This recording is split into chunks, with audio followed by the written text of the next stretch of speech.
The radio telescope's data scrolled across Professor Elara Blackwood's screen in waves of green and blue. Another quiet night at the Horizon Observatory, just as she preferred. While her colleagues chased flashier research, Elara found peace in the methodical scanning of distant stars, listening for patterns in the cosmic noise. "That's odd," she murmured, adjusting her glasses. A cluster of objects was moving against the stellar background, too fast, too orderly for natural phenomena. She cross-referenced with satellite tracking databases. Nothing scheduled. Elara's heart quickened. Unidentified objects entering Earth's atmosphere would make headlines. She quickly captured the data and stepped outside the dome to visually confirm what her instruments were reporting. The night sky bloomed with streaks of violet light, beautiful and terrifying. Not meteors. The lights moved with purpose, converging rather than falling randomly. Elara fumbled for her phone to alert her department head when the air around her crystallized with cold. Time seemed to stop. The violet streaks coalesced into a single point directly above her, expanding into a shimmering disk. Before Elara could process what was happening, a column of light engulfed her, and the familiar ground beneath her feet disappeared. She fell, or floated, through iridescent darkness for what seemed like eternity. Then solidity returned with a jolt, and Elara found herself on her knees in a chamber unlike anything in human architecture.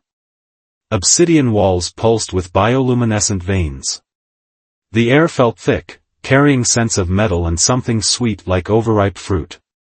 Elara tried to stand, but her limbs felt heavy in the strange atmosphere. "The observer becomes the observed," came a voice like midnight velvet, accented in ways no human throat could produce. A figure emerged from the shadows, tall and graceful, with skin like polished onyx that reflected the bioluminescent light. Her features were almost human, yet sharper, more defined. Eyes like liquid silver regarded Elara with ancient intelligence. "I am Vespera, sovereign of the Nocturnian fleet." Her lips didn't quite match the words, as though some translation was occurring. "And you are Professor Elara Blackwood. The one who has been watching our approach." Elara trembled, caught between scientific fascination and primal fear. "What are you? Why have you brought me here?" Vespera circled her, moving with fluid grace that seemed to defy gravity. "We are travelers, seekers of compatible life. My people require sustenance that our dying world can no longer provide." "Sustenance?" Elara whispered, noticing for the first time the elongated canines when Vespera smiled. "Your kind would call us vampires, though the term is primitive. We require blood, yes, but we offer much in exchange." Vespera extended a hand with elegant, tapered fingers ending in obsidian-like nails. "From all of humanity, I have chosen you, Elara Blackwood." "Chosen for what?" Elara managed, though part of her already knew. "To be my bonded. Once in a millennium, a sovereign may select one from another species to join in symbiosis. Your mind drew me, your persistence, your solitary quest for knowledge." Vespera touched Elara's cheek, her finger leaving a trail of electric sensation. "I offer eternity, power beyond human comprehension." Elara jerked away. "And if I refuse?" Something like respect flickered in Vespera's silver eyes.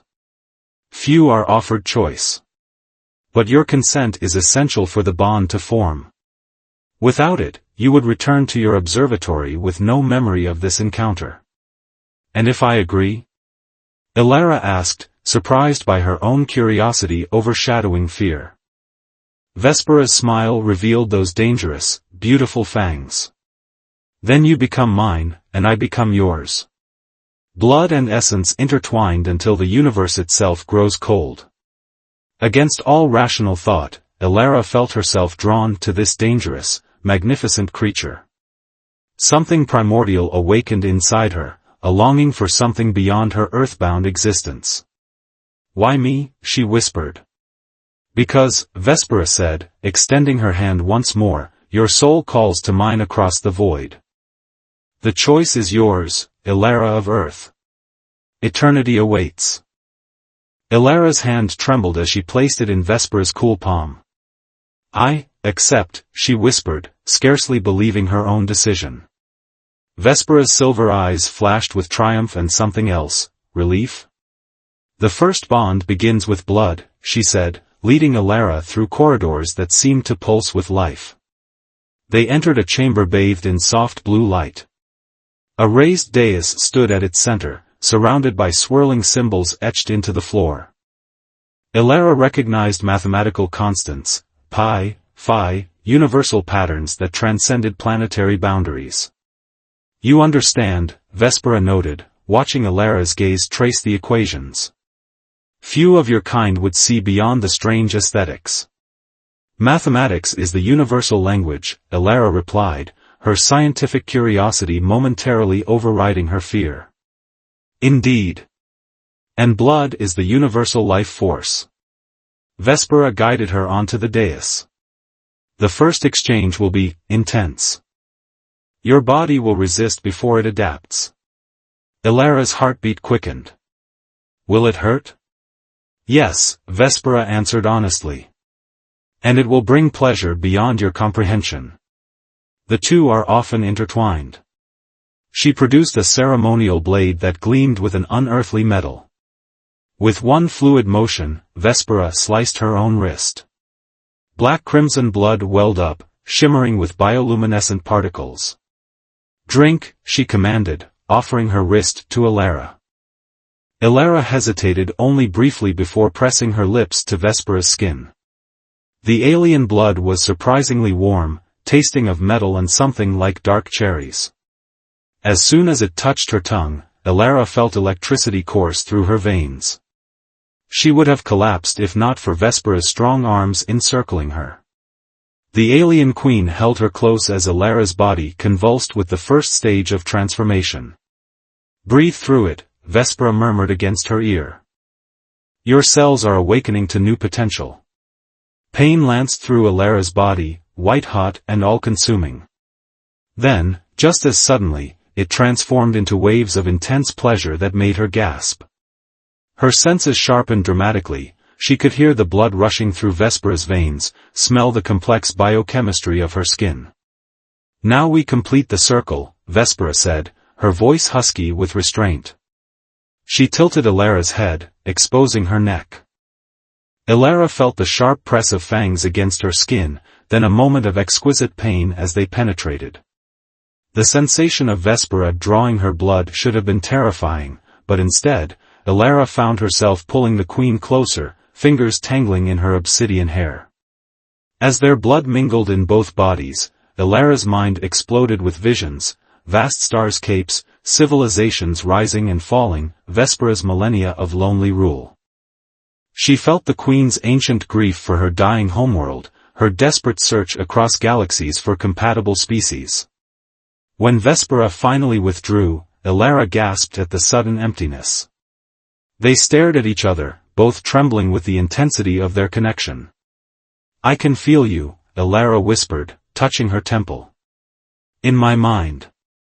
The telepathic bond has begun, Vespera confirmed. It will strengthen with each exchange. Elara's new senses overwhelmed her. She could perceive ultraviolet patterns on Vespera's skin, hear conversations throughout the ship. Most disturbingly, she could feel her own body changing, cells regenerating, neural pathways restructuring. What am I becoming? She asked. Something new, Vespera replied, tracing Elara's jawline with a gentle finger. Neither human nor Nocturnian, but a bridge between worlds. The touch sent pleasurable shivers through Elara's hypersensitive skin. She found herself leaning into it, craving more contact. Vespera's eyes darkened with desire. The blood bond creates other appetites, the queen said, her voice dropping to a seductive whisper. We need not act on them yet. But Elara was already pulling her closer, driven by instincts beyond rational thought. Their lips met in a kiss that seemed to ignite the air around them.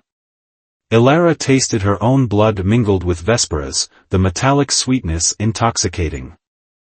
"This is just the beginning," Vespera breathed against her mouth. "By the final binding, we will be inseparable in body and soul." In that moment, surrounded by stars light years from home, Elara couldn't imagine wanting anything else. Elara woke in Vespera's private chambers, her newly enhanced vision easily piercing the dim light. The alien architecture no longer seemed strange, she could now read the biological patterns in the walls, understanding how the living ship responded to its inhabitants. 3 cycles had passed since her transformation began. Time measurement aboard the Nocturnian vessel followed different patterns, but Elara estimated about a week in Earth terms. Each day brought new abilities, accelerated healing, heightened reflexes, and increasingly vivid telepathic connections with Vespera. She rose silently, marveling at the grace of her movements. Her body felt simultaneously lighter and more powerful. Across the room, a reflective surface showed her changed appearance. Her eyes now held silver flecks that caught the light, and her skin had a subtle luminescence. "You're adapting remarkably well," Vespera said, entering the chamber. The queen wore formal attire, an intricate suit of material that shifted colors like oil on water. "The council has requested your presence." Elara sensed Vespera's unease through their bond. "You're worried." "Politics among immortals grows complex," Vespera admitted. "Not all approve of bonding with younger species." They walked together through the grand corridors of the ship. Other Nocturnians bowed respectfully to their queen but regarded Elara with expressions ranging from curiosity to poorly concealed disgust. The council chamber was a vast amphitheater where 7 elder Nocturnians sat on elevated platforms. Their silver eyes tracked Elara's every movement as she followed Vespera to the center. "The human adapts well to your blood, sovereign," said one elder, his tone neutral. "However, tradition dictates pure lineage for royal bonds." "Tradition has led us to stagnation," Counselor Kaivos, Vespera countered. "Our genetic diversity dwindles. The human brings new potential." A different counselor, with elaborate scarification marking ancient status, leaned forward. "We acknowledge the biological advantages, but question the precedent. Will all Nocturnians soon seek human bond mates? Our essence would be diluted beyond recognition." As the debate continued, Elara noticed a figure in the shadows behind the council seats. He was watching not with curiosity or disdain, but calculated hatred. When their eyes met, he didn't look away, instead projecting a clear thought that cut through the mental shields Vespera had taught her to maintain: abomination. Later, as they returned to their quarters, Elara asked, "Who was the male behind Counselor Kaivos? The one with the scar across his jaw?" Vespera stiffened. "Commander Dracos. My former suitor, before I rejected his bonding proposal." "Why?" He was projecting hostile thoughts. Deliberately. Vespera's expression darkened. "His abilities shouldn't be strong enough to penetrate your shields." She touched Elara's temple, strengthening their connection. "Show me." Elara replayed the moment. Vespera hissed, a sound that raised primal fear even in Elara's altered state. "We must accelerate your training," Vespera decided. "The final binding ceremony is still 2 cycles away. Until then, you remain vulnerable." That vulnerability became clear when Elara visited the ship's knowledge archives alone. As she absorbed the history of Vespera's people through the neural interface, the light suddenly failed. In the darkness, she sensed movement. "Half-blood," came a whispered voice, "Dracos." Elara activated her new senses, detecting his heat signature in the blackness. She dodged as he lunged, his claws grazing her arm. "The Queen has made a fatal error," he snarled. "No human can ever truly become one of us." "I don't need to be one of you," Elara retorted, using the fighting techniques Vespera had transferred through their mental link. She evaded another strike, her movements faster than any human's. But Dracos was ancient and powerful. He anticipated her defensive maneuver and slammed her against the wall, fangs bared for a killing bite. Sudden fury erupted through Elara. Her body responded instinctively, her own fangs extending fully for the first time, strength surging through her limbs. She threw Dracos off with unexpected force. Before he could recover, the doors burst open. Vespera stood framed in the light, her eyes blazing with silver fire, her power radiating like a physical force. "You dare attack my chosen?" Her voice resonated with authority that made Dracos cower. "The penalty is dissolution, Commander." "My queen," he pleaded, "I sought only to protect our bloodline from contamination."